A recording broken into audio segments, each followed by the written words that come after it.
Hello दोस्तों आज हम सीखेंगे कि जो भी आइटम का हमें ओपनिंग बैलेंस डालना होता है या जो हमारे पास लेजर है पहले से बने हुए, उनका अगर ओपनिंग बैलेंस हमें डालना है तो वो ओपनिंग बैलेंस हम कैसे डालें।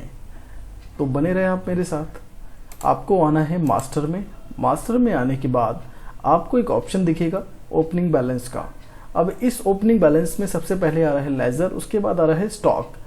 लेजर में यानी कि जो भी आपकी सेल, परचेज, एक्सपेंस किसी भी तरह की पार्टीज हैं उसका आप लेजर से मतलब क्लिक करके उनका बैलेंस ओपनिंग में डाल सकते हैं। उसके बाद है स्टॉक, यानी कि जो भी आपके पास आइटम्स है स्टॉक पे क्लिक करके उसका भी आप ओपनिंग डाल सकते हैं। तो चलिए हम पहले लेजर को समझ लेते हैं। लेजर पे मैंने क्लिक किया और सपोज करिए कि ये अग्रवाल ट्रेडर है, इसके लेजर में हमें 50,000 का बैलेंस डालना है जो कि हमें इनसे लेना है। तो एंटर किया मैंने। एंटर करने के बाद आप यहाँ पे 50,000 का अमाउंट डाल दें और यहाँ पे डीआर और सीआर दिखेगा आपको। इस केस में क्या है कि अगर आपको इनसे लेना है अमाउंट तो डीआर यानी कि डीआर डालोगे आप। अगर 50,000 का अमाउंट आपको इन्हें देना है तो आप सीआर डालोगे यानी कि क्रेडिट, और डीआर का मतलब डेब्टर। तो आप इस पे एंटर कर दें और एंटर करने के बाद अगर किसी स्पेसिफिक बिल का है तो आप उस बिल नंबर को यहाँ पे डाल सकते हैं, या फिर कोई भी आप यहाँ पे रिमार्क डाल सकते हैं। सपोज कि मैंने डाल दिया कि लास्ट बैलेंस, और डेज आप डाल सकते हैं कि कितने दिन हो चुके हैं। अगर बिल है मतलब बिल की वैल्यू है कोई तो वैल्यू डाल सकते हैं आप। उसके बाद आप इसको सेव कर दें। तो देखिए ये 50,000 इसमें ऐड हो चुके हैं। इसी तरह आप किसी भी लेजर में ओपनिंग बैलेंस डाल सकते हैं। अब हम बात करते हैं कि अगर हमें आइटम का ओपनिंग बैलेंस डालना है तो वो कैसे डालें। दोबारा से आप मास्टर के मेनू में आए, स्टॉक ओपनिंग पे क्लिक करें और यहाँ पे आप इसको डायरेक्टली एक्सेप्ट कर दें। ये फिल्ट्रेशन का होता है कि अगर आपको फिल्टर करना है स्टॉक तो उसके लिए पूछता है वो। उसके बाद आपकी सभी आइटम की लिस्ट ओपन हो जाएगी। अब सपोज कि चिप्स का जो आइटम है इसकी हमें ओपनिंग डालनी है तो आप इस पर एंटर करेंगे। एंटर करने के बाद फिर आपको दोबारा से एंटर करना है और सबसे पहले जो है आपको एमआरपी डालनी है। अब आपका क्वेश्चन ये है कि अगर आप फार्मा ट्रेड से हैं तो आपका यहाँ पे बैच क्यों नहीं आ रहा, और अगर आप गारमेंट ट्रेड से हैं तो आपका साइज़ क्यों नहीं आ रहा, या फिर आप किसी और ट्रेड से हैं तो यहाँ पे आपकी ट्रेड की चीज़ क्यों नहीं आ रही।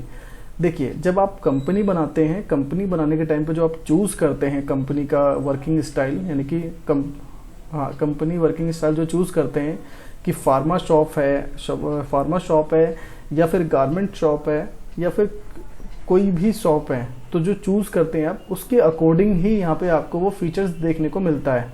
जैसे कि मैंने एफएमसीजी सिलेक्ट कर रखा है और एफएमसीजी में सभी एमआरपी वाइज काम होता है। अगर मैं फार्मा चूज़ करता तो ये जो मैं एमआरपी 60 रुपये डाल रहा हूँ यहाँ पे मुझे बैच डालना होता, एक्सपायरी डालनी होती।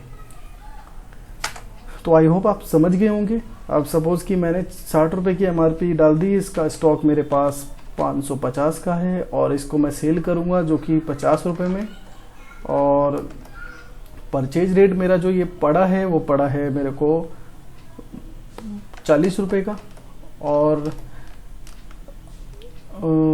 और भी आप अपनी तरह से रेट डाल सकते हैं। जितने भी आप rate A B C D देख रहे हैं ये आप अपने हिसाब से रेट यहाँ पे डाल सकते हैं।